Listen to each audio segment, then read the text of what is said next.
சொல்லி திரிந்தாயே. நீ மெய்யான தேவகுமாரன் என்றார். உன்னையும் உன்னோடு சிலுவையில் தொங்குகிற எங்கள் இருவரையும் இந்த சிலுவையிலிருந்து கீழே இறக்கக்கூடாதா?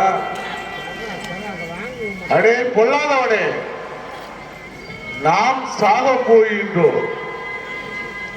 இன்னும் பாவத்திற்கு பயப்பட்டு மனசாவப்பட வேண்டும் அல்லவா? நாம் செய்த பாவங்களுக்காகத்தான் இந்த ஆக்கினை அனுபவித்துக் கொண்டிருக்கின்றோம்.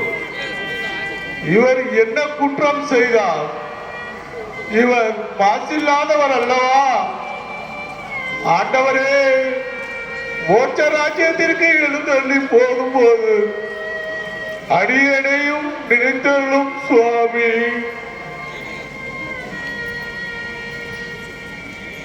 இன்றுதானே நம்மோடு கூட பரகதியில் இருப்பாய் என்று மெய்யாகவே மெய்யாகவே உமக்கு சொல்லுகிறோம்.